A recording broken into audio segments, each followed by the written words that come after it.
Pemirsa, 3 penghuni rumah meninggal dunia akibat terjebak di dalam rumah yang terbakar di Kabupaten Deli Serdang, Sumatera Utara. Kebakaran ini juga akibat ledakan tabung gas. Bersama saya, Bibi Kristani, inilah News Malam selengkapnya. Selanjutnya, pemirsa, usai dilakukan otopsi oleh pihak rumah sakit, jenazah ibu dan 2 anaknya yang menjadi korban kebakaran di kawasan Kebayoran Lama, Jakarta Selatan pada dini hari tadi Sabtu siang ini dimakamkan dalam satu liang lahan. Saat tim SAR gabungan berhasil menemukan 1 korban longsor di Tigo, Nagari Pasaman, Sumatera Barat. Sementara 5 orang lainnya masih hilang. Pasaman yang berada di lokasi pengungsian ini mulai terserang penyakit. Sementara tim SAR gabungan masih mencari 5 orang hilang akibat longsor yang disebabkan gempa di Pasaman, Sumatera Barat. Pasukan Rusia menyerbu ibu kota Ukraina Kiev sebabkan kerusakan kota. Pemirsa, peperangan semakin dekat ke dalam ibu kota Kiev. Warga Ukraina berusaha menyelamatkan diri keluar kota, sementara tentara Ukraina terus merawan. Presiden Ukraina Volodymyr Zelensky memposting video dirinya yang masih berada di Kiev. Video ini sekaligus menepis informasi yang beredar Presiden Ukraina melarikan diri di tengah serangan Rusia. Pemirsa, jika kita bicara mengenai kekuatan militer, memang Rusia jauh lebih kuat dibandingkan Ukraina, baik dari jumlah pasukan maupun peralatan utama sistem persenjataan atau alutsista. Ratusan warga berdesakan hingga saling dorong untuk membeli minyak goreng murah. Informasi lengkap ini mengharapkan keuntungan besar. Seorang pria di Lebak, Banten nekat menimbun minyak goreng di dalam rumahnya. Tak tanggung-tanggung, pelaku menimbun minyak goreng hingga sebanyak 24 ton. Menteri Perdagangan Muhammad Lutfi sidak pasokan minyak goreng di Banda Aceh. Hasilnya, pasokan minyak goreng tersedia namun harganya masih mahal di atas harga eceran yang ketentuan ditetapkan pemerintah. Guna menarik minat masyarakat untuk divaksin COVID-19, Polresta Kendari, Sulawesi Tenggara menggelar vaksinasi berhadiah minyak goreng. Strategi berhasil karena masyarakat antusias untuk divaksin. Jenderal Listio Sigit Prabowo meninjau percepatan vaksinasi di Kabupaten Pidie Aceh pada Sabtu siang. Kapolri juga terhubung secara virtual dengan 6.441 titik di 34 provinsi yang juga menggelar vaksinasi. Polisi meringkus puluhan remaja yang hendak tawuran di sejumlah wilayah di Jakarta.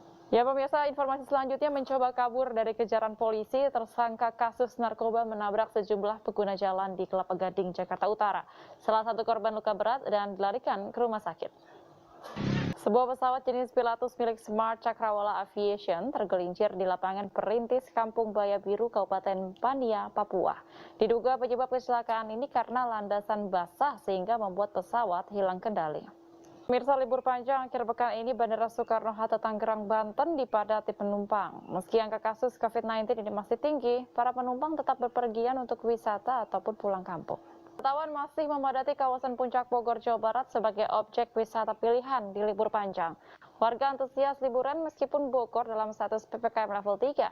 Berikut laporan reporter Nata Arma dan juru kamera Sigit Aryo. Pemirsa, kita beralih ke informasi selanjutnya. Rencana kenaikan biaya penyelenggaraan ibadah haji mendapatkan sorotan dari berbagai pihak, tak terkecuali Partai Perindo. Partai pimpinan Haritanu Sudibyo ini menilai kebijakan tersebut kurang tepat terutama di masa pandemi COVID-19. Partai Perindo meminta usulan tersebut perlu dikaji ulang agar tidak memberatkan masyarakat. Serangan Rusia ke Ukraina masih terus berlanjut. Pasukan Rusia menyerbu ke ibu kota Ukraina Kiev, membuat penduduk mengungsi hingga menghancurkan kendaraan. Pasukan Rusia kini sudah memasuki kota Kiev dan bahkan terjadi pertempuran terbuka di beberapa titik. Pemerintah Indonesia melalui Kementerian Luar Negeri memastikan 153 WNI yang tersebar di beberapa wilayah di Ukraina saat ini dalam kondisi selamat dan aman. Meski ditahan imbang, Udinese dalam lanjutan Serie A, AC Milan masih tetap di puncak klasemen. Informasinya saat lagi usai jeda berikut. Pemirsa, AC Milan gagal meraih poin sempurna saat menjamu Udinese dalam lanjutan Serie A. Meski ditahan imbang 1-1, namun Milan masih tetap di puncak klasemen. Selanjutnya pemirsa, Inter Milan tertahan 0-0 di markas Genoa pada pekan ke-27 Serie A Italia. Il Nerazzurri gagal menyamai poin AC Milan di puncak klasemen. Ke basket NBA, pemirsa, Los Angeles Clippers meraih kemenangan kala menghadapi Los Angeles Lakers dalam lanjutan musim reguler NBA. Clippers menang dramatis dengan skor 105-102. Mengatasi New York Knicks dalam lanjutan musim reguler NBA. Heat menang 115-100 meski pemain Knicks RJ Barrett tampil gemilang dengan 46 poin. Pemirsa, pengerjaan pembangunan lintasan balap Formula E 2022 Jakarta E-Prix sudah terrealisasi 28,5%. Pembangunan lintas balap Formula E ditargetkan selesai pada 28 Maret 2022.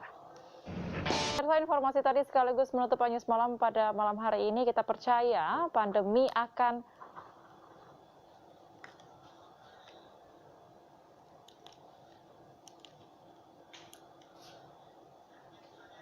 Oke, saya Bebe Krisami, News Malam pamit undur diri. Sampai jumpa.